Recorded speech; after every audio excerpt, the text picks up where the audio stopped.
हाँ, तो मेरे प्यारे बच्चों देखिए क्वेश्चन क्या बोल रहा है कि the diagram in the adjacent picture frame as outer dimension as 26 centimetre by 30 centimetre, यानी 26 मीटर इसका ब्रेथ है, जबकि चौड़ाई जो है वो 30 सेंटीमीटर का है, या इसको लेंथ मानो इसको ब्रेथ मानो अकॉर्डिंग टू क्वेश्चन। लेकिन हमारे विचारधारा में हमेशा क्या होता है, लेंथ बड़ा होता है, इसलिए हमने इसको लेंथ बोला है 30 सेंटीमीटर का, इसको ब्रेथ बोला है, ठीक है।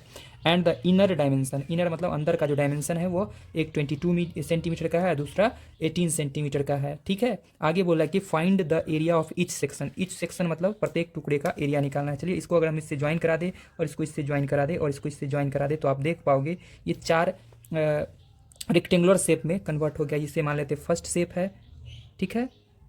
इसे मान लीजिए आप सेकेंड है, और इसको मान लेते हैं हम लोग थर्ड, और इसको मान लेते हैं हम लोग फोर्थ पार्ट है।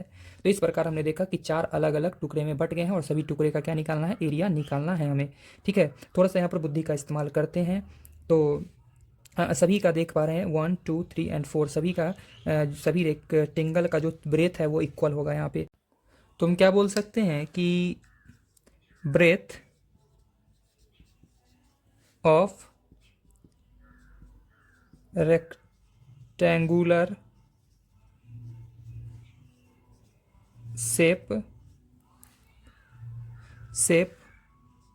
1 2 3 एंड 4 इज इक्वल टू, ध्यान से समझिएगा, ये टोटल लेंथ अगर 26 है, टोटल लेंथ 26 है, तो 26 में से यह 18 तो सामने वाला भी 18 होगा, 18 सेंटीमीटर सब्ट्रैक्ट होगा और दो भाग में बटेगा, एक इधर का चौड़ाई होगा और एक इधर का चौड़ाई होगा, तो भागा 2 सेंटीमीटर लगा दिए हैं, यानी कि निकल के आ जाता है 8/2 सेंटीमीटर, दैट मीन्स बोल सकते हैं हम लोग 4 सेंटीमीटर। तो हमें पता चल चुका है।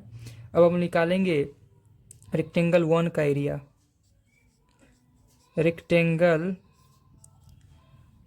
1 का एरिया निकालेंगे। रेक्टेंगल 1 का एरिया जो होगा ना, area of rectangle 1, area of, चलिए लिख देते हैं अच्छे से, area of rectangle 1 is equal to area of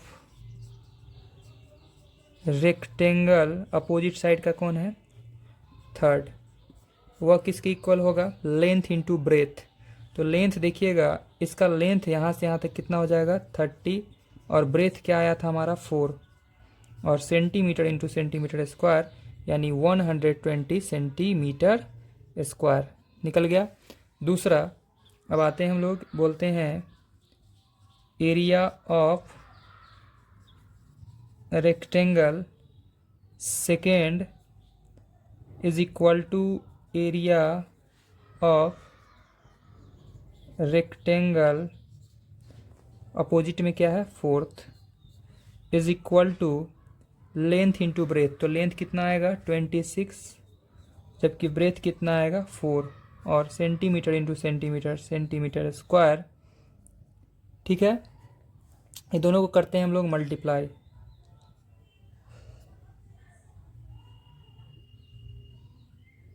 ठीक है।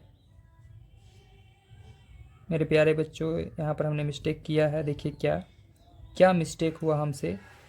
अब देखिएगा यहाँ से यहाँ तक का जो लेंथ होगा वह कितना बचेगा, बचेगा क्या, यह कितना है 18 है, तो हमने मिस्टेक किया था 18, यानी कि 72 सेंटीमीटर स्क्वायर। तो हमारा आंसर जो होगा वह लिखा होगा 120 सेंटीमीटर स्क्वायर, 72 सेंटीमीटर स्क्वायर, फिर 120 सेंटीमीटर स्क्वायर, 72 सेंटीमीटर स्क्वायर। यही हमारा फाइनल आंसर होगा। आप लोग ऐसे ऐसे करके बना लेना। उम्मीद करते हैं आप लोग को समझ में आ गया होगा।